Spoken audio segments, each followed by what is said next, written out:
High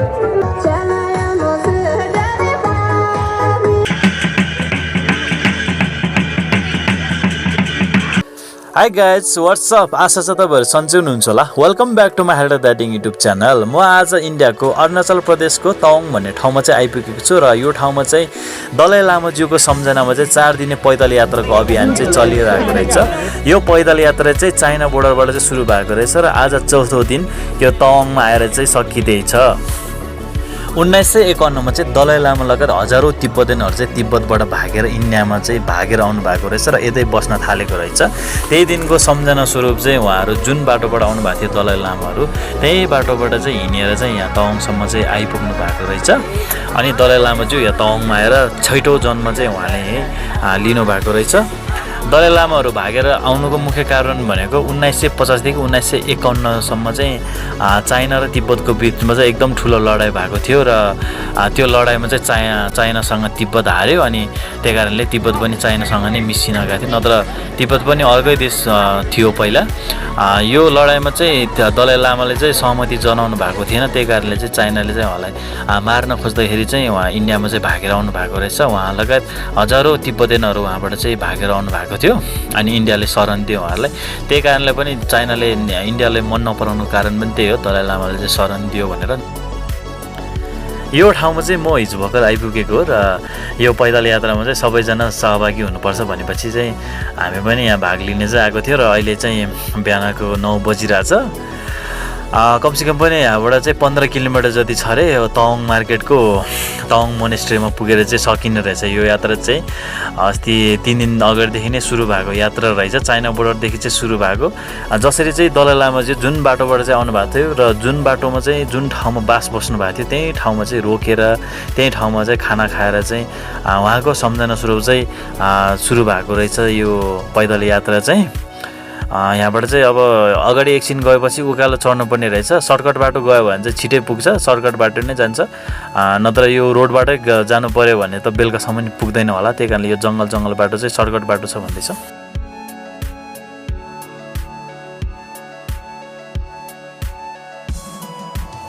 guys यो पैदल यात्रा चाहिँ 12 वर्षमा चाहिँ हुने रहेछ, 12 वर्षमा एकचोटि हुने रहेछ है। त्यही कारणले पनि सबैजना चाहिँ एकदम रमाइलो मानेर चाहिँ बिहानदेखि चाहिँ आफ्नो कामधन्दा छोडेर चाहिँ यो पैदल यात्रामा चाहिँ साथ दिनलाई आउनु भएको रहेछ र हामी पनि साप गुरुजी लगायत हामी पनि यो पैदल यात्रामा चाहिँ सहभागी हुनको लागि चाहिँ आएको छौँ।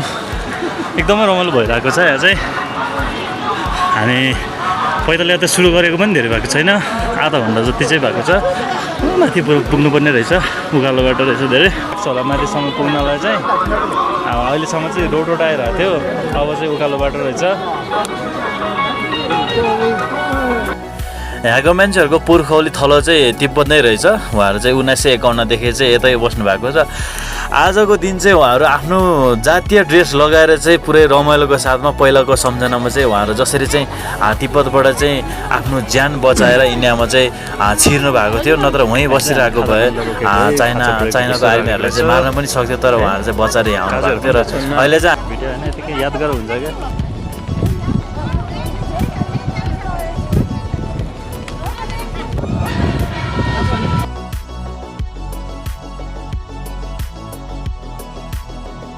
अरुणाचल प्रदेशमा चाहिँ 100 मा 90% चाहिँ बुद्धिस्ट रहेछ र बाँकी 10% चाहिँ कोही क्रिस्चियन र कोही हिन्दू रहेछ, नत्र प्रायः सबै बुद्धिस्ट नै रहेछ यो ठाउँमा चाहिँ। त्यही कारणले चाहिँ ठाउँमा चाहिँ यो छुर्तेनहरू अनि गुम्बाहरू चाहिँ धेरै सङ्ख्यामा चाहिँ रहेछ यो ठाउँमा।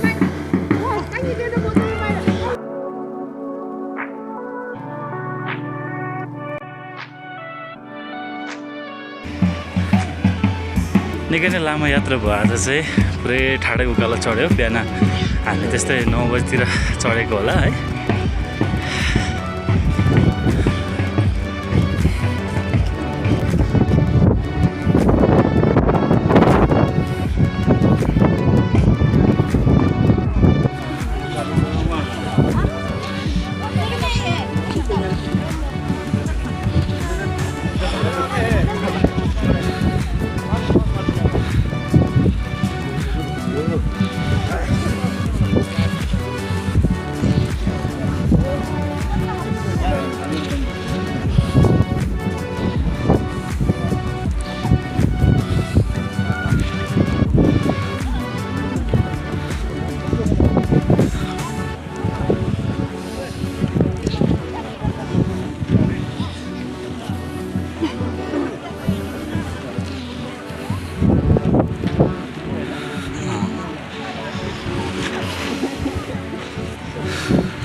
यो तवाङ चाहिँ समुद्री सतहबाट चाहिँ लगभग 11,000 फिट माथि चाहिँ रहेको रहेछ। त्यही कारणले पनि यो उकालोमा हिँड्ने चाहिँ हामीलाई एकदम गाह्रो भइरहेको छ, सास फुलिरहेछ।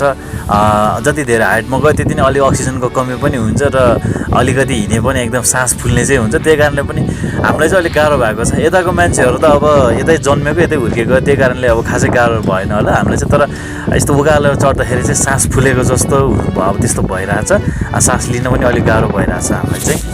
हाइटमा भएर पनि हो धेरै, यो लगभग पनि 11,000 फिट चाहिँ माथि रहेको छ। 10.5देखि 11,000 फिट चाहिँ माथि रहेको छ। यो यहाँ तवाङ मार्केटमा चाहिँ 2वटा मोनेस्ट्री रहेको रहेछ। यो हामी अहिले पुग्न लागेको मोनेस्ट्री चाहिँ वर्ल्डकै सेकेन्ड हाइएस्ट मोनेस्ट्री रहेछ, एकदमै माथि हाइटमा भएको मोनेस्ट्री हो। अब मोनेस्ट्री भनेको तपाईँहरू बुझ्नुभयो होला, यो हाम्रो नेपालमा चाहिँ स्वयम्भू जस्तो अब लामा पढ्नलाई बस्छ नि, लामा पढ्नलाई बच्चैदेखि बस्छ नि लामा पढ्नलाई, त्यसलाई चाहिँ मोनेस्ट्री भन्ने रहेछ। यो ठाउँमा यो बजारमा चाहिँ 2वटा रहेछ। अब हामी केही बेरमा चाहिँ यो मोनेस्ट्रीमा पुग्नेछौँ। मोनेस्ट्रीमा चाहिँ एकछिन ब्रेक गरिसकेपछि चाहिँ यहाँ केही प्रोग्रामहरू हुन्छ होला, एकछिन पूजाआजा, अनि त्यहाँबाट चाहिँ फेरि हामी अर्को मोनेस्ट्रीमा चाहिँ पुग्छौँ, मेन मार्केटमा रहेको मोनेस्ट्रीमा। त्यहाँ गएर चाहिँ यो यात्रा चाहिँ समाप्त हुनेछ।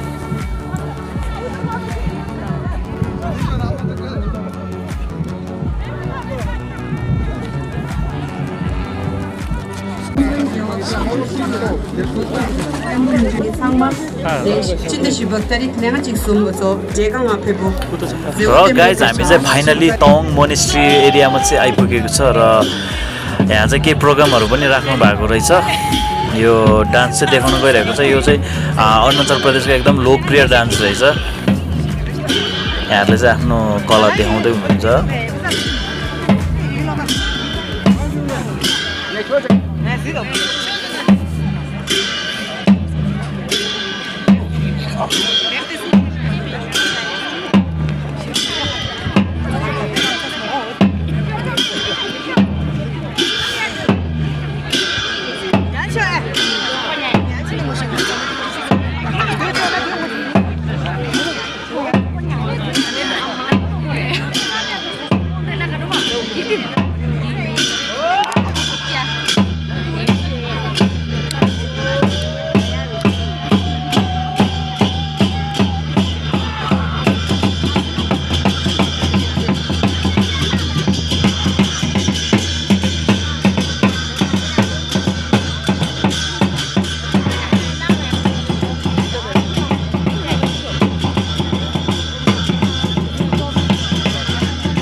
गेस्ट भी ज्वाइन कर सकते हैं।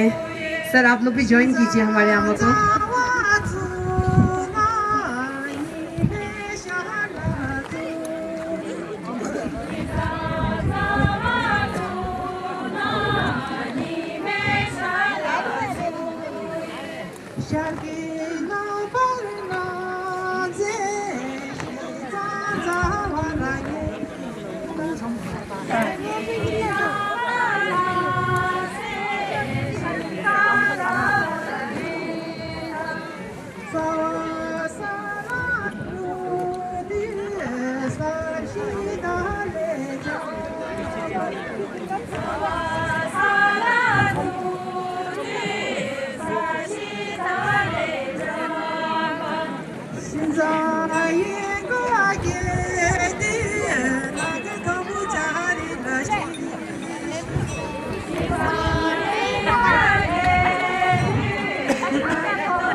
अब चाहिँ हामी माथि बढ्दैछौँ। मुख्य मोनेस्ट्रीमा चाहिँ जाँदैछ हामी। जहाँ चाहिँ मन्कहरू चाहिँ बस्नुहुन्छ, पढ्नुहुन्छ, उहाँहरू बस्ने ठाउँमा चाहिँ हामी जाँदैछौँ। उहाँहरू चाहिँ यो पैदल यात्रीहरूको लागि चाहिँ स्वागतको लागि चाहिँ यहाँ बाटोमा उभिएर कोही चाहिँ हातमा खातामालोहरू लिएर चाहिँ बसिराख्नु भएको रहेछ बाटोतिर र कोही खेलिरहेछन्। अब यिनीहरूको उमेरै सानो छ बिचरा, अब घरबाट होइन 6-7 वर्ष भइसकेपछि चाहिँ उहाँहरूले चाहिँ एउटा बुद्धलाई चाहिँ गौतम बुद्धलाई चाहिँ उपहार दिएको जस्तो उहाँलाई चाहिँ समर्पित गरेर चाहिँ आफ्नो सन्तानलाई चाहिँ उहाँकै बाटोमा लागोस् भनेर चाहिँ घरबाट चाहिँ उहाँहरूले चाहिँ गुम्बामा छोडिदिने हुन्छ। एउटा कलिलो उमेरमा चाहिँ खेल्ने खाने उमेरमा चाहिँ अब यसरी चाहिँ गुम्बामा चाहिँ छोडिदिनुहुन्छ, बुद्धको बाटोमा चाहिँ लागोस् भनेर चाहिँ उहाँलाई चाहिँ समर्पित गर्दै चाहिँ एउटा आफ्नो सन्तानलाई चाहिँ यसरी मोनेस्ट्रीमा राख्ने गर्छन्। यो तवाङ मार्केट चाहिँ टुरिस्टहरूको चाहिँ एकदम रोजाइको ठाउँ भनेर चिनिने रहेछ, किनकि यो ठाउँ चाहिँ एकदमै रमाइलो रहेछ र घुम्ने ठाउँहरू पनि धेरै भएको कारणले चाहिँ देश विदेशबाट लाखौँ पर्यटकहरू चाहिँ यो ठाउँमा चाहिँ घुम्नको लागि भनेर चाहिँ आउने रहेछ। र विशेष गरी यो मोनेस्ट्रीमा पनि चाहिँ धेरै मान्छेहरू आउनुहुँदो रहेछ, किनकि यो वर्ल्डकै सेकेन्ड हाइएस्ट ठाउँमा भएको मोनेस्ट्री हो र त्यही कारणले पनि यो ठाउँ चाहिँ अवलोकन गर्न चाहिँ देश विदेशबाट पनि आउनुहुँदो रहेछ। धेरै नै ठुलो मोनेस्ट्री रहेछ, यहाँ चाहिँ हजारौँ सङ्ख्यामा चाहिँ मोनकहरू चाहिँ यहाँ बस्नुहुँदो रहेछ।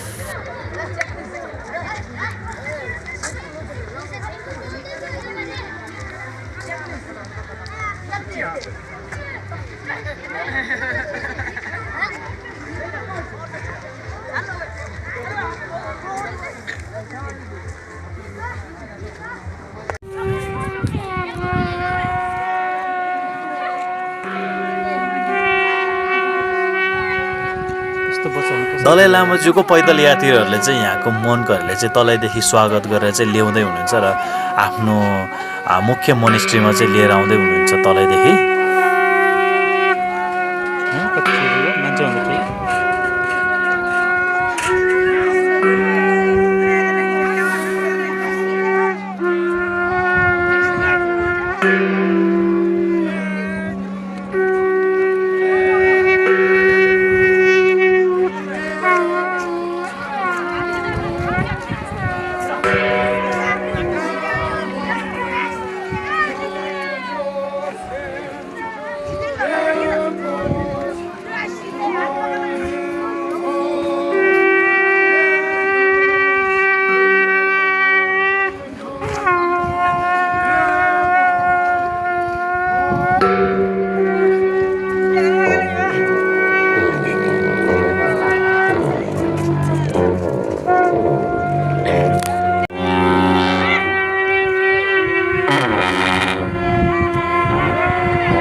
यसरी दलाई लामाज्यूको चाहिँ फोटोलाई चाहिँ सँगसँगै चाहिँ यसरी लिएर आउनु भएको छ र यो मोनेस्ट्रीको चाहिँ मुख्यद्वारबाट चाहिँ प्रवेश गर्दै हुनुहुन्छ सबैजना।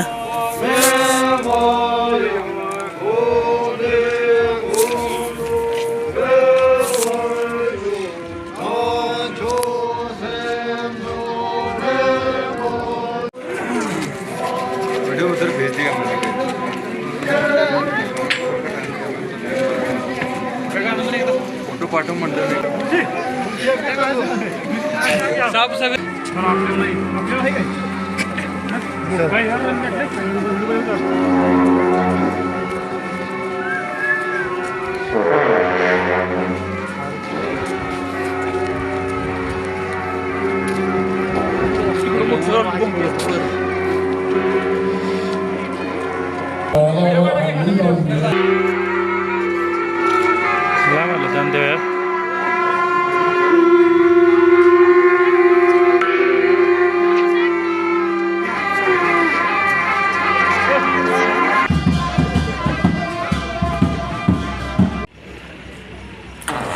यहाँसम्म आएर चाहिँ यो 4 दिने पैदल यात्रा अभियान चाहिँ सकिएको छ र आजको दिन चाहिँ 4 अप्रिलको दिनमा दलाई लामाज्यू चाहिँ यहाँ आइपुग्नु भएको रहेछ 1951 मा अनि यहीँ बस्नुभयो उहाँ अनि 6औं जन्म चाहिँ यहाँबाट लिनुभयो उहाँले अनि हिमाचल प्रदेशको धर्मशाला नेक्लेरगञ्जमा चाहिँ उहाँ जानुभएको रहेछ र अहिले पनि उहाँ नेक्लेरगञ्जमै बस्नुहुन्छ।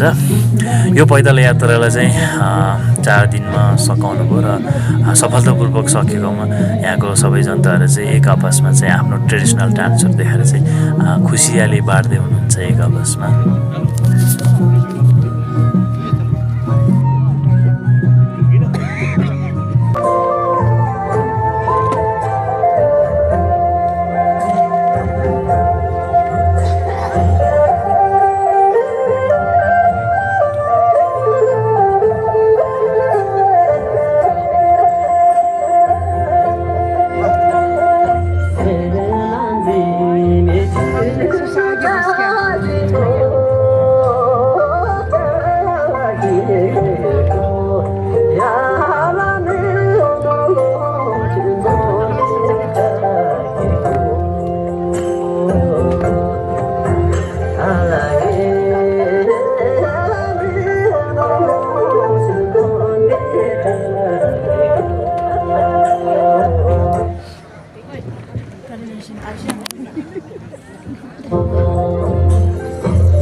Lagi kau pasal dia pun